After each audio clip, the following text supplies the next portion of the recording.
الصبح بدا من طلعته والليل دجى من وفرته. الله الله الله Muhammad, peace be upon his soul. The greatest of prophets, Islam was his only goal.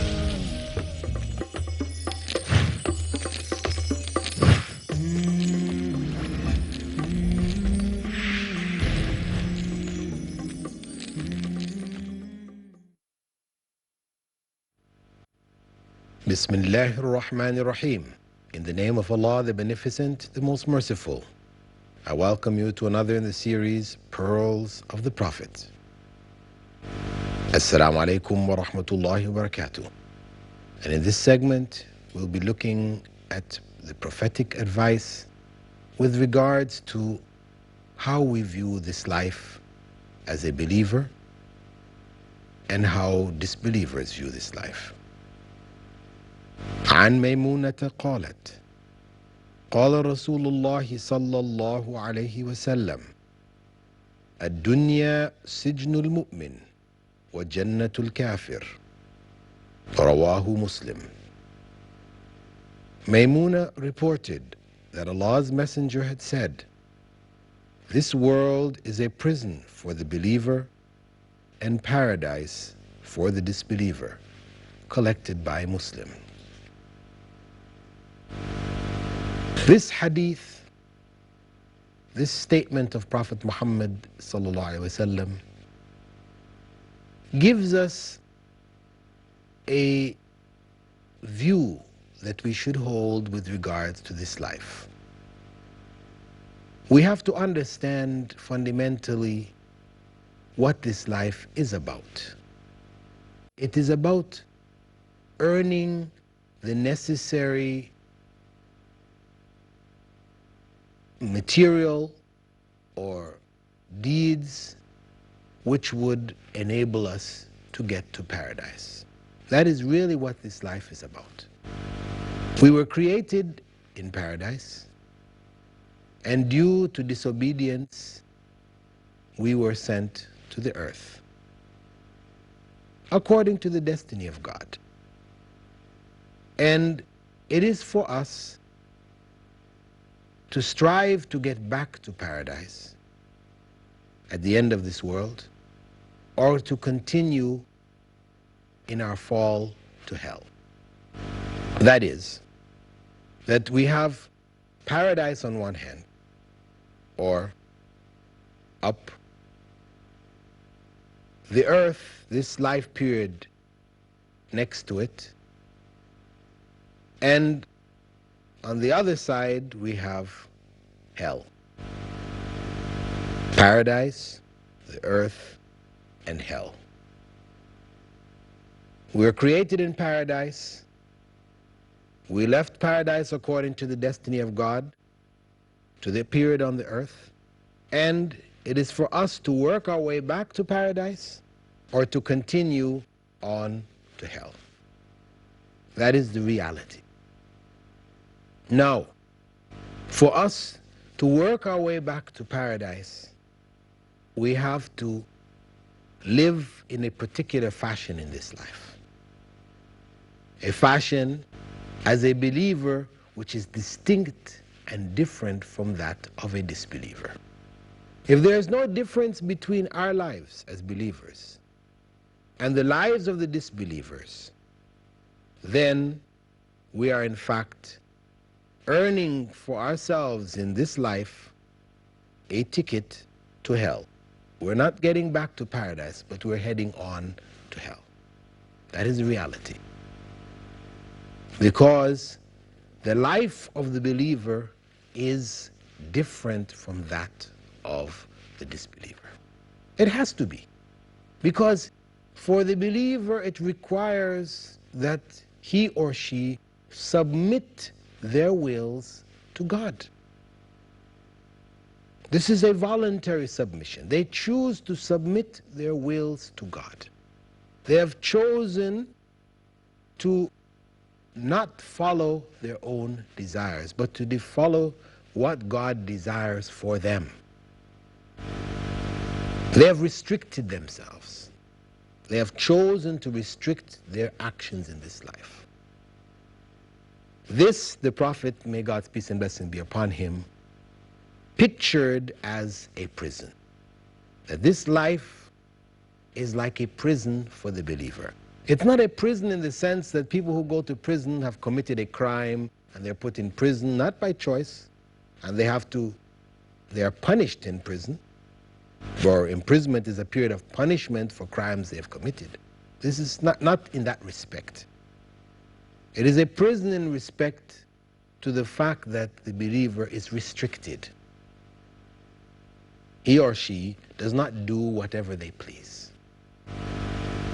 They choose to restrict themselves to the things which God has permitted. So therefore life is like a prison for them. A prison of their own choosing. A prison which they know is the vehicle to paradise. It is not one in the sense that they are being tortured or punished within it, no. But it is one in which they have restricted themselves. They're not free to go here, there, etc. They have deliberately restricted themselves, imprisoned themselves within the boundaries set by the religion of God. So this life is like a prison. Paradise is the place where a person does whatever they please. So for the disbeliever, one who is not following the commandments of God, this life is like paradise in that respect. Not in the sense that in paradise, a person, there's no good and evil involved. People are not committing gross sins, and there's no, all of the negative things that exist in this world will not exist in paradise. So for them, it is not paradise in that sense, but paradise in the sense that they're free to do whatever they wish. Whether they are able to do it or not is another question. In true paradise, whatever one wishes, one can do. Whereas in this worldly paradise for the disbelievers, some of what they wish, Allah allows them to do, and some He does not. But the point is that they have the ability to desire and seek to fulfill those desires without any bounds. For them, there is no right and wrong. Whatever is pleasing to them, that is right. Whatever is not pleasing is wrong. That's the criterion. This is the way of the disbeliever. One who does not accept divine guidance in his or her life. One who has not accepted that this life has a purpose. For them, this life is meaningless. It is purposeless. It is just about enjoying oneself. Whatever one can do to enjoy this life, one does. It doesn't matter whether it involves hurting other people, stealing, cheating, whatever. Anything goes. Because pleasure, happiness is their goal. And that goal, these ends, they use to justify any means that they take. This is the way of the disbeliever. The ends justify the means. So if this will bring me pleasurable ends, I can use any means, by any means necessary, to get those pleasurable ends. This is the way of the disbeliever. For the believer, he or she cannot look at life in this fashion, because that is the vision of those headed for hell. The believer has to realize that this life is a testing period, a period of trial and development, raising the spirit of man to such a level that he or she now deserves paradise. So this life for the believer is like a prison of his or her own choosing. Whereas for the disbeliever, having no commitment to guidance, divine guidance, no acceptance in their lives of purpose to this life, for them, anything goes. So this life for them is like paradise, a limited paradise, still with its misery and tragedies and problems, etc. But in a general sense, it is like paradise. So, dear viewers, what the Prophet, may God's peace and blessings be upon him, is advising us here is that we must realize there is a difference between the believers and the disbelievers in their outlook on life, in their approach to life, in how they live their lives, intellectually, spiritually, and in practice. So let us, dear viewers, reflect on this point and reflect on our individual lives. If we cannot find any distinction between ourselves and the disbelievers, then be certain, dear viewers, we must be certain that we are on the wrong path. We are headed to hell. So let us get back on the correct path.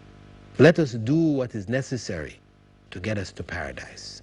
Let us earn for ourselves the correct reward for striving in this life. Wassalamu alaikum wa rahmatullahi wa barakatuh.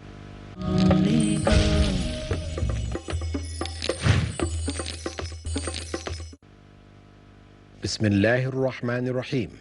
In the name of Allah, the Beneficent, the Most Merciful. I'd like to welcome you. Assalamu alaikum wa rahmatullahi wa barakatuh. May Allah's peace and blessings be on all of you. Dear viewers, we are here with another segment of the program, Pearls of the Prophet. And in this segment, we'll be looking at divine guidance with regards to how we should view this life, the material things in it, and the acquaintances, etc. that we have. عن ابن عمر قال أخذ رسول الله صلى الله عليه وسلم منكبي فقال كن في الدنيا كأنك غريب أو عابر سبيل رواه البخاري. Ibn Umar reported that Allah's Messenger took hold of his shoulders and said, be in this world like a stranger or a traveler. Collected by Al-Bukhari. This world, as we have mentioned in previous segments, is transitory. It is passing. It is not a permanent place for human beings. We left paradise. We live for a period of time on this world, and then we leave it, either going back to paradise or going on to hell.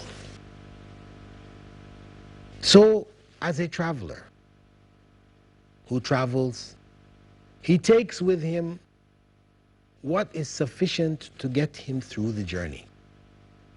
As a traveler, you are not going to load yourself with all of the things that you possess. You're traveling to another country. You have a home here. You have beds, you have sink, bathroom, kitchen, all of these things. But you don't try to pack it all in your suitcases and carry it with you on your journey. No. You only take what is necessary. A few changes of clothes, toothpaste, whatever, the little things that you feel you will need in the course of your journey. Because your stay, wherever you're going, is limited. It's not a permanent stay. The Prophet, may God's peace and blessings be upon him, advised us to approach life in the same fashion. That we should look at this life as a stranger would look at an area that he is in. He is not attached to it. He's a stranger. As a traveler, he is only carrying with him what is necessary. He doesn't try to gather up everything that is here for himself, because he can't take it with him. This is the advice of the Prophet Muhammad ﷺ. Not to get our lives so crowded and confused and covered with this desire to accumulate, to gather up as much of this world as we possibly can, because it will not bring us happiness, but will only divert us from the realities of this life. As Allah said in the Quran, أَلْهَاكُمُ التَّكَاثُرُ حَتَّى زُرْتُمُ الْمَقَابِرِ. People will be deceived, deluded by this effort to gather as much of the wealth of this life as possible, their competition in gathering and accumulating wealth, until they are lured in their graves. Then it is too late. This is the time that we realize that this is not what life was about. The Prophet Muhammad, may God's peace and blessings be upon him, is advising us, don't find out at that time. Know now and approach this life as you should, taking from it what you need, taking with you what is your basic necessities. Whatever else you have of strength, of wealth, use it for good deeds. Use it to accumulate for yourself the spiritual aura of righteousness, which will benefit you in the next life. That's the most important thing. As Allah says, فَتَزَوَّدُوا فَإِنَّ خَيْرَ الزَّادِ التَّقْوَى. Take provisions. He was talking about Hajj, actually. But it's in general, this life, because the Hajj, the journey of Hajj, the pilgrimage, is like a mini journey of life. You take with you your provisions, what you need. But the most important thing to take of provision from this life is piety, righteousness, fear of God. So we try to use our time and our effort, our wealth, our strength, to increase our provisions of righteousness, because these are the things that we take out of this life with us. As Prophet Muhammad ﷺ said, when a man dies, that is man or woman, they take nothing out of this world with them except their good deeds. Their deeds in this world are cut off, finish. The only thing that continues to benefit them from this life is one, charity which they have done, whose benefit continues to help human beings, other human beings. One builds a masjid, a mosque, one builds an orphanage, one builds a school or whatever that people continue to take benefit from. As long as people are benefiting from it, then good deeds are added to your scale of good deeds. If you built that mosque, that orphanage, or that school for the sake of Allah, not for the sake of your own prestige, honor, etc. Similarly, knowledge which people continue to benefit. If you wrote a book, if you taught some people knowledge, and this knowledge continues to go on to others, people continue to read the book is continually republished. You know, the knowledge which you gave is passed on to others and handed down to others. Then, as long as people are benefiting from that knowledge, good deeds are added to your scale of good deeds. And the third, last category, is that of a righteous child, son or daughter, who prays for you. That child, righteous child, is a product of your goodness. You taught them, you raised them to be righteous children. So therefore, their prayer for you will continue to benefit you. This is the reality. Disbelievers are deluded into thinking they can take from this world. In the past, the pharaohs, when they died, they built coffins of gold and they killed their slaves and had the slaves buried along with them. Their bodies were preserved, believing they could take the things of this world with them into the next world. Today, there's another delusion. People have their bodies frozen. If you can't afford your whole body, you can get your head frozen. They cut your head off at a cheaper rate and freeze that head and save it for the future, when they will be able, this is what the belief is, that they will be able to bring your body back to life again, whatever disease you had, cure you or whatever. If you saved your brain, then the knowledge which is inside your brain, they think, can now be transferred. They can grow a new body for you and transfer that information into the new body, and here you are living again. A delusion. A delusion. Our wealth, because of course it's only the wealthy who can afford this, our wealth is not going to give us another life. This life is all that there is. Either we make good whilst we're here and now, or we have destroyed our future.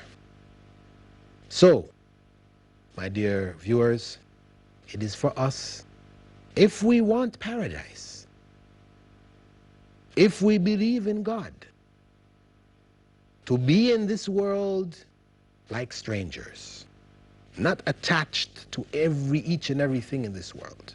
So attached to our children, our parents, etc., our friends and that we will disobey God to please them. So attached to our material wealth or the desire for material wealth that we will disobey God to accumulate it. No, we will be in this life if we believe in God and we believe there is a judgment and a paradise and hell. We will be in this life like strangers, travelers, taking only with us what we need. Of the material things, we only take from it what we need, what is sufficient. And of the spiritual things, righteousness, we try to accumulate as much of that as we can.